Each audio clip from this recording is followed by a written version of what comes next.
Listen, you guys, this next story is so tragic. Actually, our next two stories, they're pretty tragic. Oh, wait a minute. Before we go to that, let me talk about a little softer subject. And this is not that soft, but you guys, a former Yale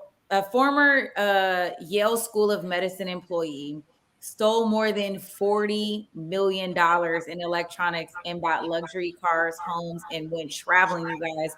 Her name is Jamie Petrone. She's 42, and she was most recently the department's director of finance and administration. You guys are not going to believe this. So allegedly the fraud scheme was happening for the last 8 years, and Yale lost over $40 million. So this is how she did it. She would order or she would order or have staff members order millions of dollars worth of electronic hardware, but she would break it up into batches of $10,000 or less of like Microsoft Surface Pros, iPads, tablets, a bunch of like electronic equipment. And then she would arrange to have the hardware shipped out of state to her business in New York, which then she would resell the goods. I mean, that's a hell of a scheme. So the business then wired the money into an account for a company called Maziv Entertainment LLC, which she is the principal owner. It's estimated that 90% of her computer related purchases were fraudulent. She agreed to forfeit $560,000 from a bank account and canned over 6 different cars. I mean, this is wire fraud. She's released on bail. And you guys know why I feel some type of way about that, because why the hell didn't Rodney get bail or any of his co-defendants? But you get this Yale School employee who got out on bail, and she's facing the same exact crime for a prison term up to 20 years.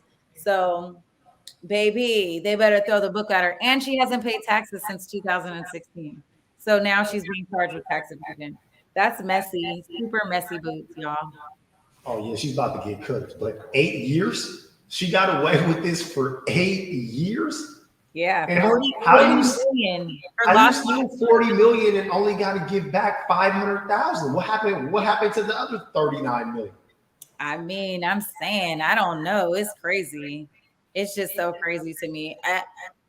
This is a really dope fraud scheme, though, honestly. Like, she was keeping her stuff under the radar. She was like, nah, let me make sure I keep it under 10,000 or less, because as the director of finance, she didn't have to have anybody have oversight for transactions below $10,000. So this is what happens, Mike, when you get too greedy. You know what I'm saying? She should have did this, got her, you know what I'm saying, got it off, did her thing, and just got up out of there. But that's what happens when you go too long, man. Years ago. She could have stopped years ago.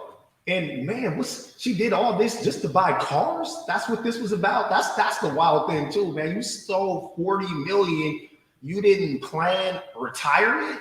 You're out here trying to ride clean. You're buying cars in Gucci. Man, this lady's crazy, man. Let Mike Davis get some fraud, man. I'm gonna have a whole family on a beach in another country. They ain't gonna never see us again.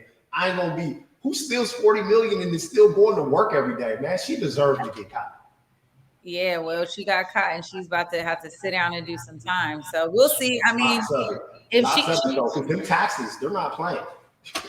I mean, I honestly don't think she's going to get a lot of time. You know, her lawyers are talking about, she took responsibility, blah, blah, blah. But y'all, that's one hell of a fraud scheme. I'm going to let y'all know what happens in this case, because again, it touches home for me, because if she were a black male and got away and they did it with a loss amount of something far less, like not even in the millions, they're getting 10 years. She's getting 10 months. Yeah, they got cooked. You already know. All right, y'all. This